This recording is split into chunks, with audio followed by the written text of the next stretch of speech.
ঠান্ডা করেন, এই কথা এই জায়গায় নাই, কিন্তু তারতিবে বোঝা যায় ইমানদারদের আলো আছে, মুনাফিকদের আলো নাই। ইমানদারদের আলোর পিছনে ছুটলো, ডিস্টার্ব করলো। আল্লাহ ডিস্টার্ব থেকে বাঁচার জন্য ইমানদারদের মধ্যে পর্দা দিয়ে দিলেন। পর্দার ভিতরে আরাম, বাহিরে কষ্ট।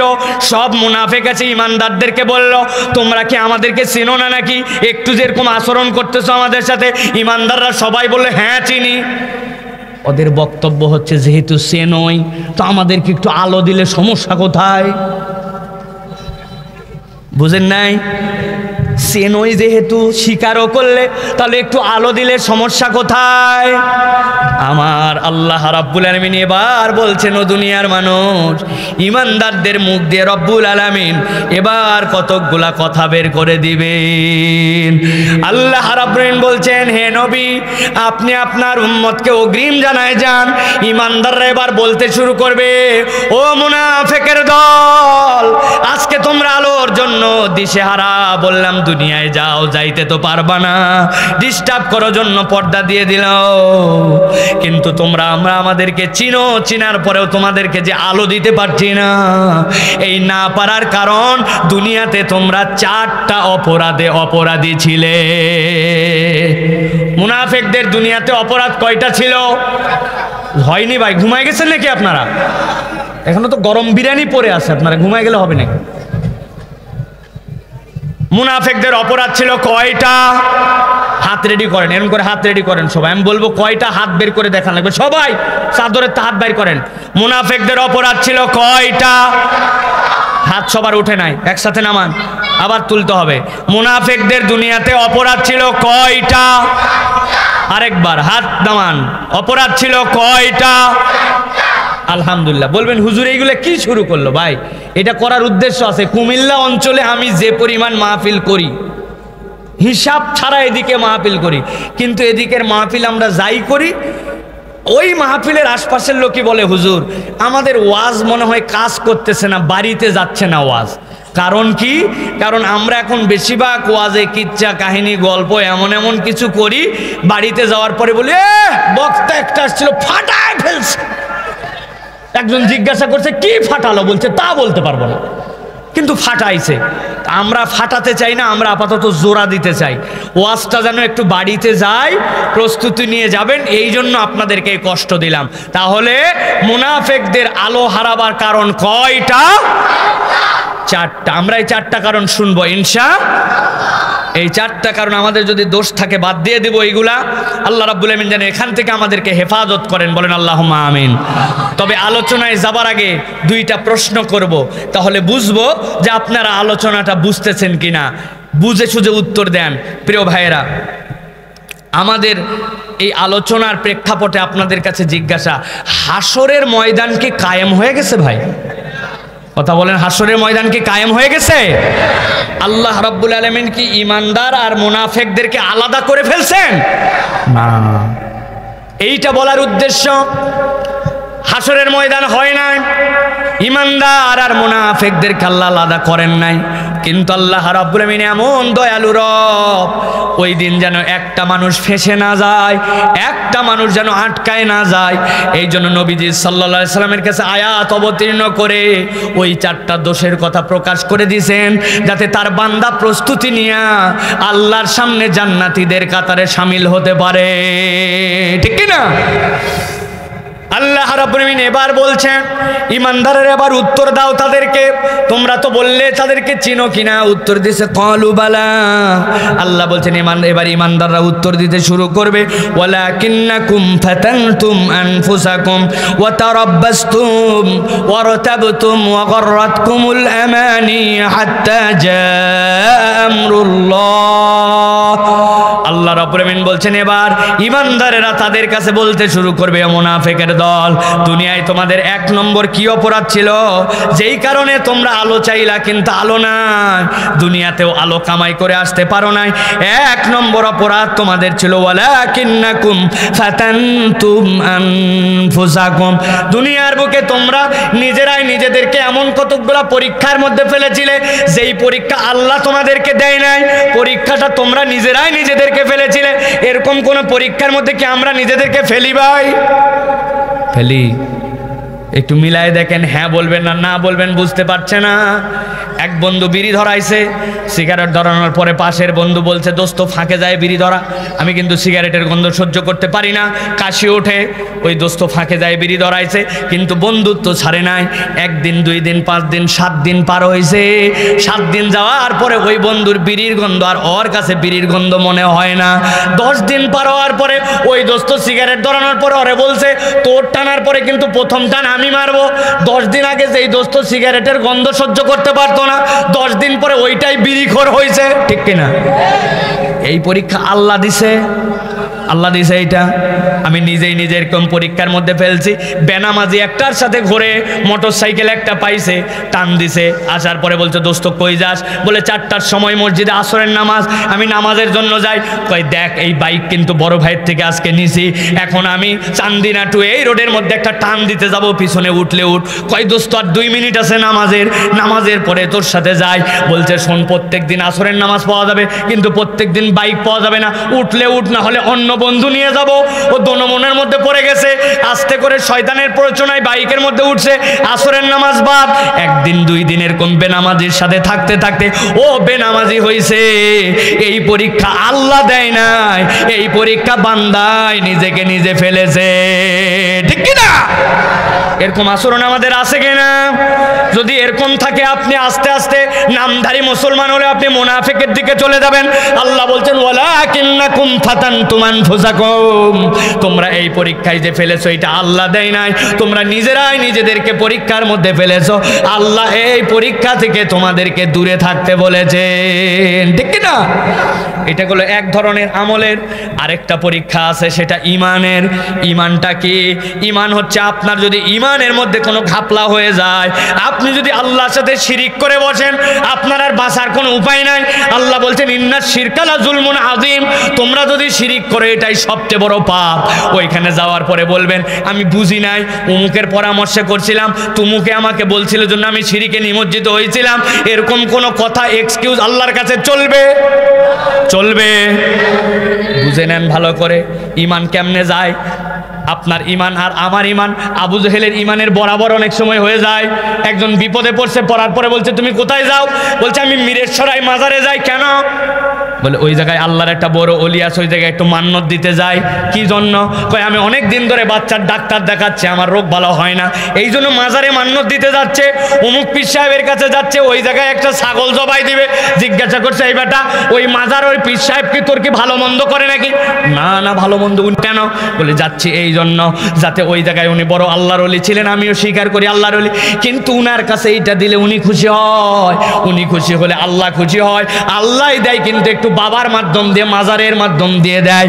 আপনার ইমান যদি এইটা হয়, আপনার ইমান আর আবু জেহেলের ইমানে কোনো পার্থক্য নাই, ঠিক কিনা? কেমন করে? আল্লাহ কোরআনে বলছেন আম্মাই ইয়ারযুকুকুম মিনাস সামাই ওয়াল আরদ আম্মাই ইয়ামলিকুস সামা ওয়াল আবসার। আবু জেহেল উতবা সাহেবের কাছে জিজ্ঞাসা করেন চোখ দেয় কে, কান দেয় কে, রিজিক দেয় কে? সারা সবগুলা বলছে সায়াকুলুন আল্লাহ, সবগুলা আল্লাহ দেয়। তো লাতুজ্জা মানাত হবলের কাছে কেন যাও? বলছে লিয়াতাকাররাবুনা ইলাল্লাহি যুলফা, অন্য কোনো কারণে যাই না। লাতুজ্জা মানাত আমাদের ভালো মন্দ করতে পারে না, তবে তারা আল্লাহর প্রিয়, ওদের কাছে দিলে ওরা খুশি হয়, ওরা খুশি হলে আল্লাহ খুশি হয়।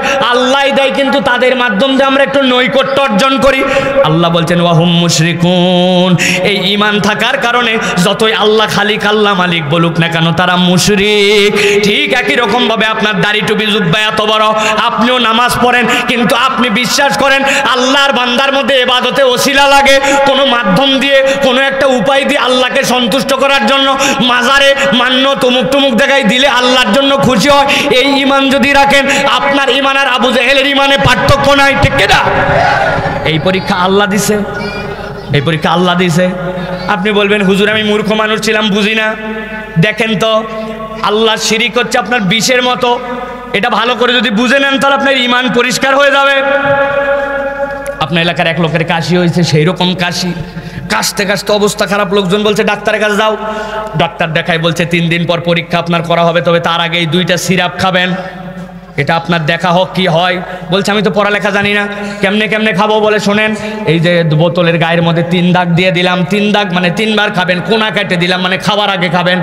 বলে পানির মতো সোজা, তো ভালো বুঝে ফেলছি, 3 দাগ আবার কোনা কাটা, তার মানে আমার জন্য তো সহজ ওষুধ খাওয়া। বেচারি রাত্রেবেলা কাশি উঠছে, ওষুধ খাইছে 2 চামচ, খাওয়ার পরে জানলার উপর রেখে দিছে ওষুধ।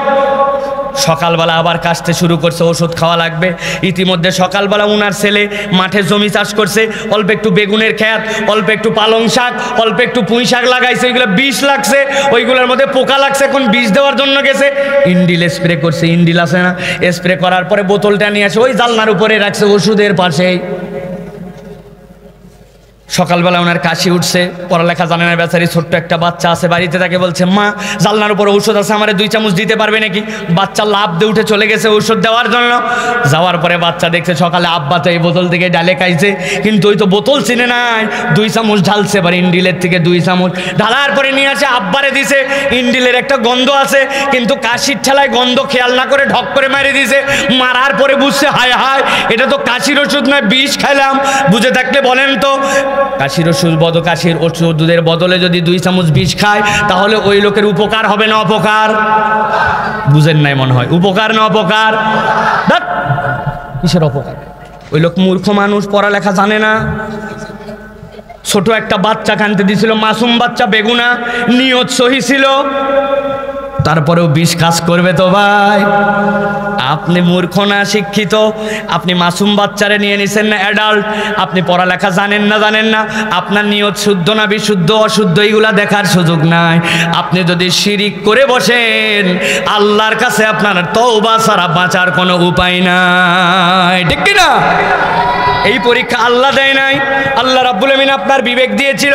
এই জন্য আল্লাহ বলছেন ওয়ালাকিন্নাকুম ফাতানতুম আনফুসাকুম, 1 নম্বর তোমাদের অপরাধ ছিল, তোমরা এমন পরীক্ষার মধ্যে নিজেকে ফেলেছো যেই পরীক্ষা আল্লাহ তোমাদেরকে দেয় নাই, তোমরাই নিজেরা নিজেদেরকে পরীক্ষায় ফেলেছিলে। তাহলে এই রকম কোন সংস্রব, এই রকম বাজে সংস্রব, এই রকম কোন পরীক্ষায় নিজেদেরকে ফেলা যাবে ভাই? যাবে? 2 নম্বরে এবার ইমানদাররা বলতে শুরু করবে, ও মুনাফিকের দল, তোমরা আলো চাইলাম, কিন্তু তোমাদেরকে আলো যে দিতে পারলাম না, তোমাদের 2 নম্বর দোষ কি ছিল? আল্লাহ বলছেন জানাই দাও ওয়া তারাব্বাসতুম, দুনিয়ার বুকে তোমরা আল্লাহর দিকে আসার ক্ষেত্রে প্রতীক্ষা করতে, অপেক্ষার প্রহর গুনতে, আল্লাহর দিকে আসার জন্য তোমরা সব সময় দীর্ঘসূত্রিতার জীবনযাপন করেছ। এই অপরাধ নাই, এরকম ইমানদার খুঁজে পাওয়া মুশকিল, ঠিক কি না? আল্লাহর দিকে আসতে চাই, কিন্তু আল্লাহর কথা শোনার সাথে সাথে নয়, কিছু অপেক্ষা করি তারপরে আসতে চাই। ইমাম সাহেব হুজুর এক ছেলের হাত ধরে বলছে নামাজে চল। আসরের ওয়াক্তের সময় হাত ধরে নিয়ে যায়, খানিক দূর যাওয়ার পর ইমাম সাহেবকেও বলছে হুজুর আজকে কি বার? হুজুর জিজ্ঞাসা করছে বেটা তোকে নামাজ পড়ার জন্য নিয়ে যাচ্ছে আসরের, আর তুই বার খুঁজিস কেন? বলে হুজুর বলেন না আজকে কি বার? বলে আজকে বুধবার। কয় আল্লাহর কিরা করে বলতেছে হুজুর বুধবার, বৃহস্পতিবার, জুম্মার দিন থেকে আমি নামাজ ধরবো ইনশাআল্লাহ। আছে না? কিরে ভাই, আপনার মঙ্গলের হিসাব, বুধের হিসাব, বৃহস্পতির হিসাব কই গেল? আপনি ঠেলতে ঠেলতে শুক্রবার নিয়ে গেলেন কেন? ওই যে ইনশাল্লাহ বলে শুক্রবারে ধরবে বলছে, এরকম 40টা শুক্রবার চলে যায়, তারপরেও নামাজ ধরে না, শুধু ইনশাল্লাহ বলে আল্লাহর দিকে আসার জন্য অপেক্ষা করে। এই রকম মুসলমান আছে কিনা? আল্লাহ বাঁচায় রাখলে এই রমজান থেকে এমন পাক্কা মুসল্লি হব, আর নামাজ ছাড়বো না। রমজানের পর রমজান চলে গেল, নামাজ ধরে না, আছে কিনা? আপনি অপরাধ ছাড়তেছেন না কেন? আর 2 বছর পর হজ করব, ইনশাল্লাহ হজ করার পর দেখেন কিরকম ভালো হাজী সাহেব হয়ে যায় আমি। আপনি হজ করা পর্যন্ত আপনার জীবন অপেক্ষা করান, অপেক্ষা করান। আল্লাহ বলছেন ওয়া তারাব্বাসতুম, ওই দিন আলো হারাবার অন্যতম কারণ হবে তুমি যদি আল্লাহর দিকে আসার ক্ষেত্রে তুমি নিজেকে অপেক্ষা করাও, এইটা তোমার বিপদ হবে। প্রিয় ভাইয়েরা, আমরা কম বেশি সব মুসলমান এই অপরাধের মধ্যে অপরাধী, ঠিক না ভাই? ভাই এখনো দাড়িটা রাখলেন না কেন? বলছে হুজুর এখনো বিয়ে করি নাই, বিয়ের পরে রাখবো। নবীজি কি আপনার জন্য বিয়ের আগে আর বিয়ের পরে 40 বয়স 25 বছর এরকম কোন দাড়ির ক্ষেত্রে নবীজি আপনার জন্য নির্দেশনায় আলাদা করছে ভাই? কথা বল করছে ভাই? আপনি দাড়ি রাখেন না কেন? আপনি অপেক্ষা করেন। এই টাকনুর উপরে কাপড় উঠান না কেন? জানে না কে? কে জানে না টাকনুর উপরে কাপড় পরা লাগবে, কিন্তু আনস্মার্ট লাগে এইটা বলে। আপনি যদি নবীর কোনো আদর্শকে আনস্মার্ট বানান, আপনার খবর আছে ভাই।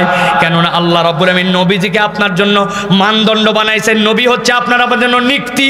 নবী করিম সাল্লাল্লাহু আলাইহি ওয়াসাল্লাম আপনার আমার জন্য বাটকারা, ওইটা দিয়ে ওজন নেওয়া হবে। নবী ছাড়া কারো ওজনের সাথে হিসাব মিলালে আপনার আল্লাহর কাছে আপনার আমল গ্রহণযোগ্য হবে না। ওয়া ইন্নাকা লাআলা খুলুকিন আযীম, আপনার নবী আপনার মানদণ্ড। অথবা আপনাকে নবী যা বলেছেন ওইটা করার ক্ষেত্রে অপেক্ষা করানো যাবে না। আপনার আমার অপেক্ষা যদি হয় তাহলে হাসরের দিনে এইটা আলো হারানোর কারণ হতে পারে, ঠিক কি না? ব্যবসায় মিথ্যা কথা বলে, আছে না ভাই? আছে না? চেনা লোক বলে কেনা দামে দিলাম বলে 200 টাকা আপনার পকেট মারে দিছে, আছে না? এই ভাই মিথ্যা কথা বললেন কেন? বলে ভাই যে ব্যবসার দিন একটু মিথ্যা না বললে চলা যায় না, তবে ছেড়ে দিব, অচিরেই ছেড়ে দিব। আপনি বলতেছেন মিথ্যা বলে চলা যায় না, আবার বলছেন ছেড়ে দিব। আপনি অপেক্ষা করছেন এইটা বাদ দিব, ওইটা বাদ দিব, গুনার রাস্তা থেকে আলোর দিকে আসবো। আল্লাহ বলছেন তুমি এই যে অপেক্ষা করিয়েছো, ওয়া তারাব্বাসতুম, এই হাসরের দিনে আসার পরে এই কারণে তোমার আলো হারানো লাগতে পারে। বুঝেন ভালো করে প্রিয় ভাইরা, ঠান্ডা মাথায় চিন্তা করেন। প্রত্যেকের আছে, আমি হুজুরের বাহিরে নয়, আমারও আছে অপেক্ষা। এই করব, এইটাই করব, এই কাজটা শুরু করে দিব।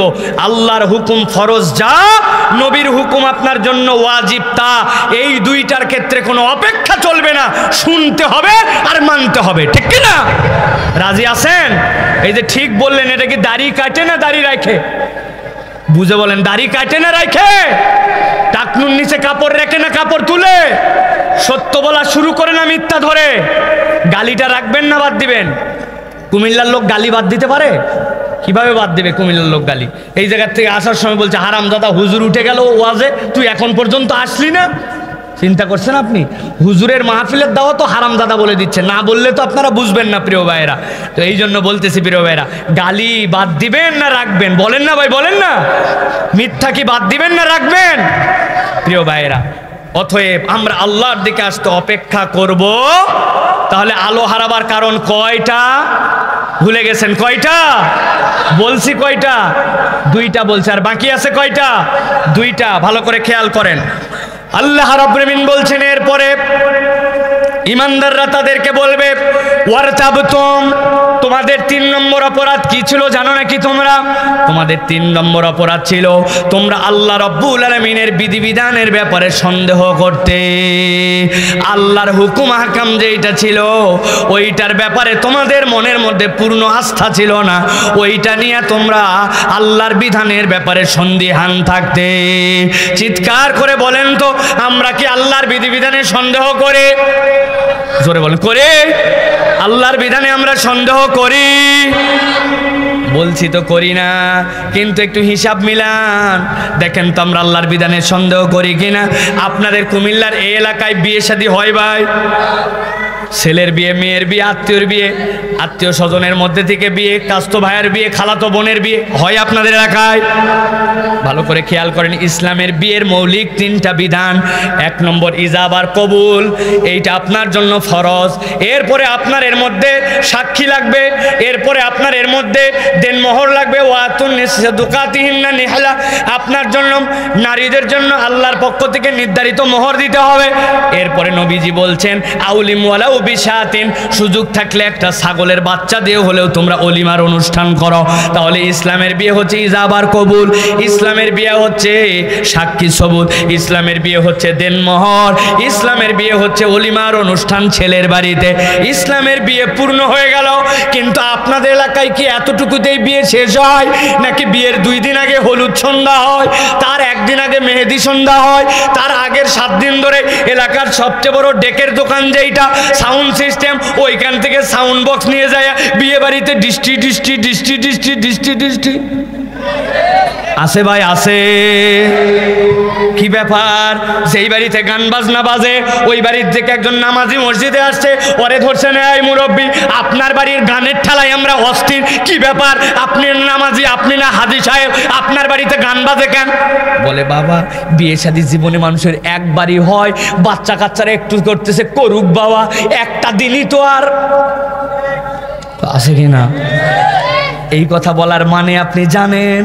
এই কথা বলার মানে ইসলাম আপনার জন্য বিয়ে শাদীর যে ধরন আর যে আয়োজন দিয়েছিল ওইটাতে আপনি হ্যাপি হতে পারেন নাই। আপনার জন্য আনন্দ ফুর্তি করার জন্য ইসলাম যা হারাম করেছে ওইগুলাও কিছু করা লাগে। এর দ্বারা বোঝা যায় উপরে উপরে স্বীকার না করলেও আল্লাহর বিধানের ব্যাপারে আপনার পূর্ণ আস্থা নাই, ঠিক না? নিয়ে চলে গেছে কমিউনিটি সেন্টারে, ওটার নাম দিছি আমি ডিসপ্লে সেন্টার। যাওয়ার পরে জায়গায় সেলফি পার্টি হয়। একজন জিজ্ঞাসা করছে, এই তুই যে বউয়ের সাথে সেলফি তুলছিস তুই কে রে? বলছে আমি পাড়াতো ভাই। কি ভাই?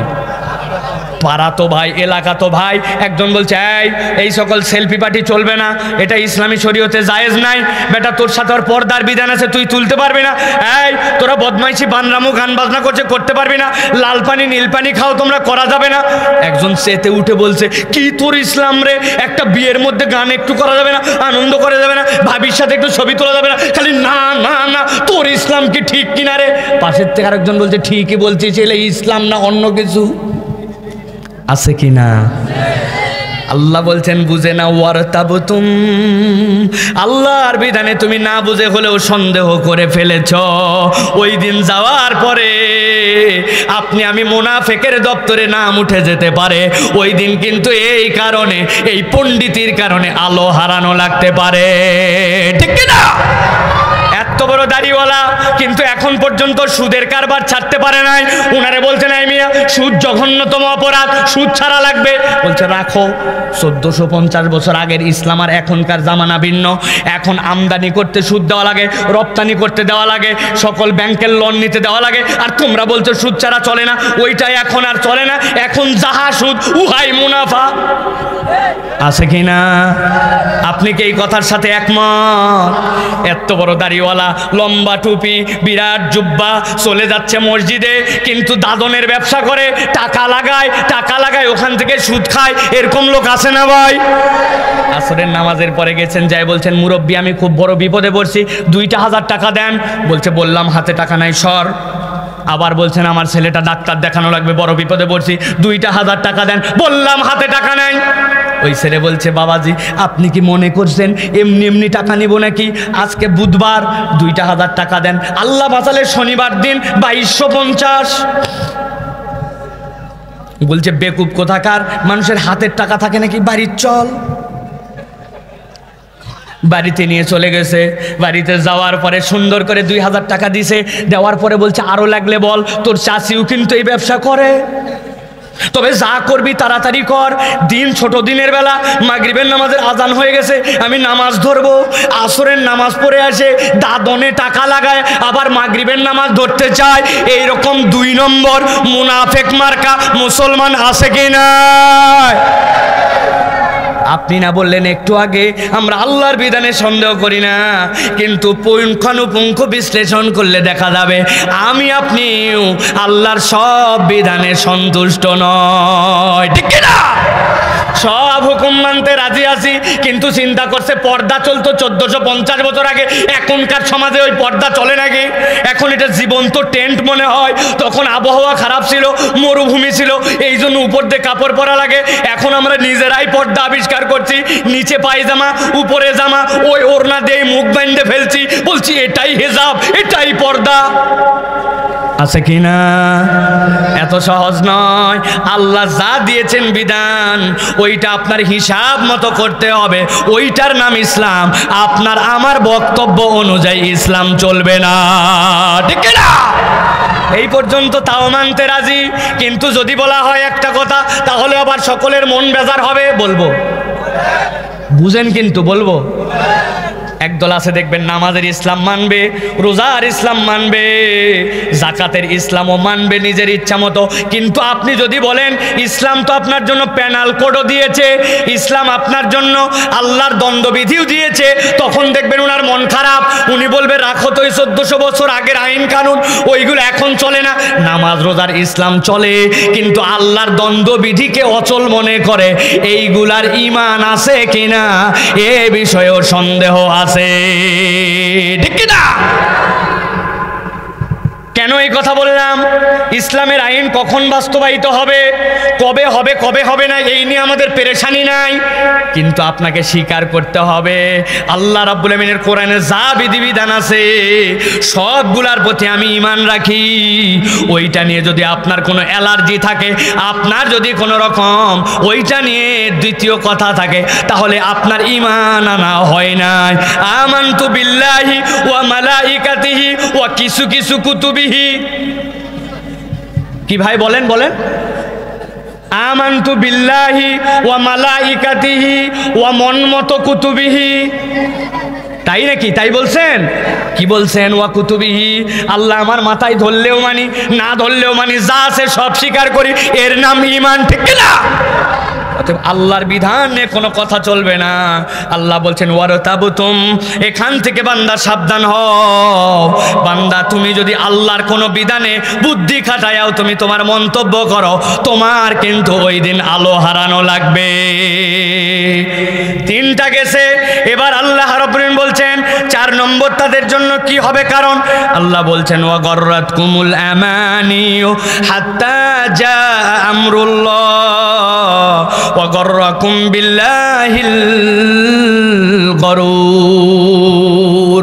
আমার আল্লাহ বলছেন ওই দিন যাওয়ার পরে ইমানদাররা আলো পাইলো, মুনাফিকদের আলো নাই। আলো চাইলো, বললো দাঁড়াও, দুনিয়ায় চলে যাও, ডিস্টার্ব করলো, পর্দা পড়ে গেল, চিনো না আমাদেরকে, চিনি, আলো দিতে পারছি না। তার 4 নম্বর কারণ ওগররাতকুমুল আমানি, এমন দুনিয়াদার হয়েছিলে তুমি যে আল্লাহকে ভুলে গিয়েছিলে, আল্লাহর ব্যাপারে তোমার মরিচিকা পড়ে গিয়েছিল।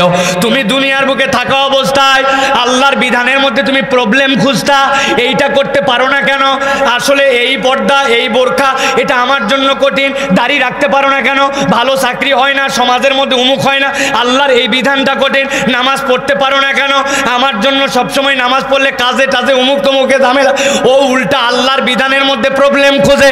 আল্লাহ বলছেন ওয়াগররাতকুমুল আমানি হাত্তা জা আমরুল্লাহ, শয়তান তোমাকে এমন মরিচিকার মধ্যে রাখছিল, তুমি মনে করেছিলে আল্লাহর বিধানে প্রবলেম, আসলে প্রবলেম আল্লাহর বিধানে নয়, প্রবলেম হচ্ছে তোমার অন্তর আর তোমার চোখে, ঠিক না? ভালো করে একটা উদাহরণ বুঝেন, আমার শেষ কথা আজকের, এই উদাহরণটা কোনোদিন ভুলবেন না, সারা জীবন মনে রাখবেন। ছোটবেলায় বেলুনওয়ালা আপনাদের এলাকায় ছিল ভাই, বেলুনওয়ালা, বাঁশের মাথার মধ্যে খড় দিয়ে এর মধ্যে ঘূর্ণি, বেলুন, বাঁশি এগুলো বিক্রি করতো, দেখছেন না আপনারা? বেলুনওয়ালা কেমনে বেলুন বেচে? ও তো সারাদিন যদি বেলুন বাজার জন্য কঠিন, ও বুদ্ধি করতে করে ফু দিয়ে এত বড় বেলুন ফুলায়, ফুলানোর পরে আস্তে করে যখন বেলুন ফুলে যায়, এরপরে হাতের মধ্যে বেলুন নেয়, নেওয়ার পর আস্তে করে সারে, আর এদিকে বেলুন বাজে পো।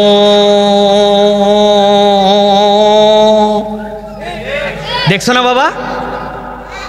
ওই বেলুনওয়ালার কাছে ছোটবেলায় চশমা কিনতে পাওয়া যাইতো, কাগজের বর্ডার দেওয়া, পেছন দিকে এলাস্টিক দেওয়া, সামনে দিকে লাল কালার, হলুদ কালার, নীল কালার।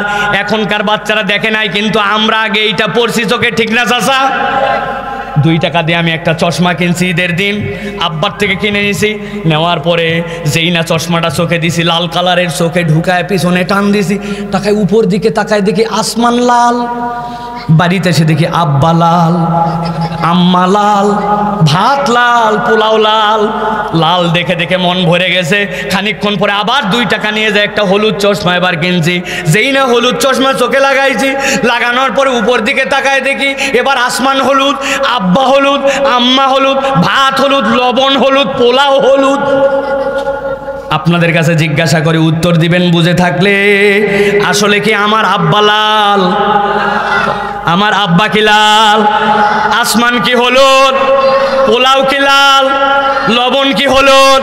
না, লবণ লবণের কালারে আছে, আসমান আসমানের রঙে আছে, আমার বাপ মায়ের রঙে আছে।